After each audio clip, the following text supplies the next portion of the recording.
Para a gente entender um pouco mais sobre o andamento das pré-campanhas, que estão cada vez mais explícitas, e desta aglomeração de presidenciáveis nas mesmas cidades, na semana passada em Salvador, agora aqui em São Paulo, vamos conversar agora com a cientista política Deise Ciocari.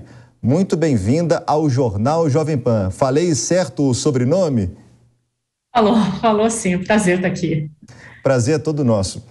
Como que a senhora avalia as aparições públicas dos pré-candidatos presidenciáveis? E eu toco num ponto muito importante, duas palavrinhas que podem gerar um descontrole emocional por parte dos eleitorados: fanatismo e a polarização.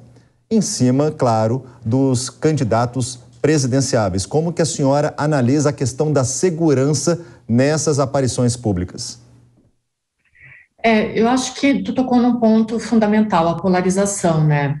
Desde a abertura democrática, essa é a eleição mais polarizada que a gente vai ver, né? Esse ano de 2022 tende a ser uma eleição muito diferente. Eu acho um pouco temeroso quando vários candidatos se encontram no mesmo evento. Visto que a gente viu na eleição de 2018, acho que a segurança tem que ser redobrada, assim, para que a história não se repita, né? Mas, tirando isso, claro que sempre há um clima de animosidade, de novo, né? É uma eleição muito polarizada, deve ficar entre os dois principais oponentes, os dois que lideram a pesquisa, mas, por enquanto continua só no plano das narrativas, a gente vai levando muito bem esse momento, né? Mas essa sensação de vários candidatos no mesmo lugar é uma coisa que tem que tomar mais cuidado, principalmente enquanto mais se aproxima o período eleitoral, né? Visto que a gente já viveu. Agora a pergunta de Alfredo Scaff. Boa noite, Deise. A minha pergunta é o seguinte. Deise, se nós temos o segundo turno, na verdade já não há uma polarização ao final? Essa é a minha primeira pergunta para você. E segunda pergunta é o seguinte: nós não deveríamos realmente praticar a democracia verdadeira e liberar a liberdade de querer e ser candidato muito tempo antes das eleições? Porque, Deise, imagine, quem está no poder tem 4 anos de verba de gabinete, tem 4 anos de salário, tem 4 anos de assessoria, e aquele que não está na política para eventualmente ocupar essa cadeira tem 45 dias de campanha oficial. Você não acha que isso é um massacre na renovação da política e que essa lei eleitoral não precisaria mudar emergencialmente para que um dia depois da eleição a Deise, o Maicon, o Alfredo, qualquer um de nós pudesse se expressar livremente e dizer: eu serei candidato em 2050. Qual é o problema?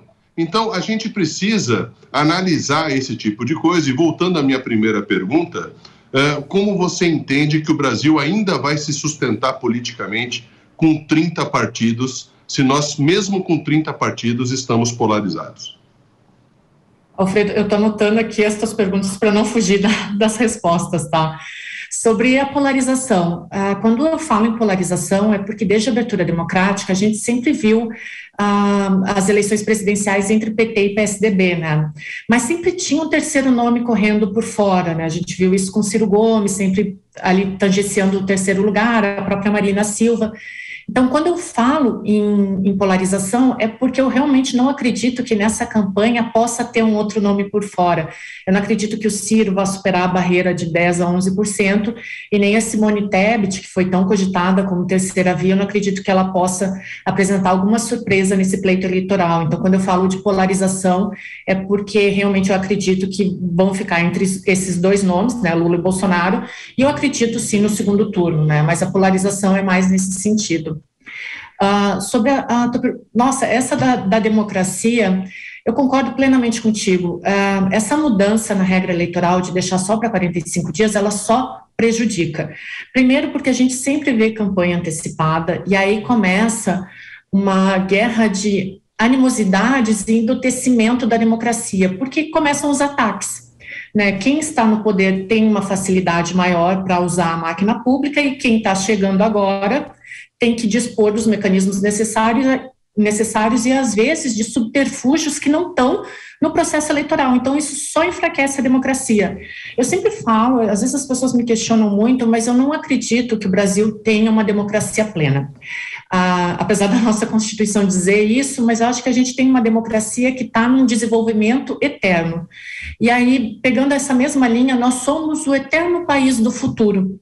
E eu acho que essas regras, como tu colocou, elas só enfraquecem o processo eleitoral, porque nós vamos ter 45 dias, e aí pegando o gancho para o terceiro ponto que tu falou, com 30 partidos políticos na disputa, em 45 dias, aquele eleitor mediano, que ainda não teve tempo de se informar e está envolvido com outros problemas da vida cotidiana e não teve tanto acesso a esse período pré-eleitoral, ele vai ser inundado por um monte de informações e não vai ter tempo de relacionar elas. É por isso que a gente fala que o voto, na última hora, ele é muito de emoção, porque você não tem tempo de racionalizar o processo democrático aqui no Brasil.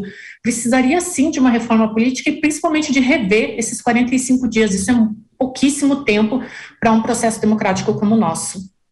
Deise, eu vou tocar em um ponto muito importante que vem sendo discutido, com relação ao fundo eleitoral. Partidos políticos que dependem do dinheiro público, dependem do dinheiro do consumidor, do contribuinte, para usar esse dinheiro, que seria da máquina pública e que poderia ser investido em dois principais gargalos hoje no Brasil, a educação e também a área da saúde. Qual que é o entendimento da senhora com relação de usar verba pública para financiar campanha? Porque esse dinheiro poderia ser muito bem utilizado de forma muito honesta nesses dois principais gargalos que a população sofre, que é a educação e também a área da saúde. Eu acrescentaria também a segurança, né? Que aqui no Brasil é um problema endêmico. Particularmente, pelo que eu estudo, assim, eu sou contra a forma como ela é hoje. Acho que a gente precisa urgentemente de uma reforma política, precisa rever todo esse sistema. A saúde pública no Brasil é um dos maiores problemas, é um dos maiores indicadores de regressão da nossa democracia. Eu sempre falo, todo ano eleitoral saem os índices de avanço de democracia no mundo inteiro e sempre me impressiona como o Brasil vem regredindo nos últimos anos. Muito é por causa dessa forma de usar o dinheiro público aqui. Reduzir supersalário, reduzir o tamanho do Congresso, ninguém quer, né? Agora, ser financiado pelas pessoas que estão lá na ponta para usar esse dinheiro em campanha e ainda dizer que isso é uma forma de estabelecer ou de melhorar a democracia, é um engano, é um engodo que é transmitido, me desculpem a falta de formalidade, mas goela abaixo da população. Alfredo Scaff. Deise, uma última pergunta. Como é que você enxerga, por exemplo, a questão do financiamento privado das campanhas? A liberdade do cidadão querer ou não doar para uma campanha e como é que você visualiza isso? Vamos imaginar que a classe política seja abençoada e diga, não, fundo eleitoral é uma excrescência, nós vamos acabar com isso. Como é que você imagina o financiamento livre e privado do cidadão com CPF e de uma empresa que queira ajudar um candidato porque acredita nas suas propostas? Eu acho que o financiamento privado, ele é mais honesto do que impor um financiamento público, como a gente tem visto.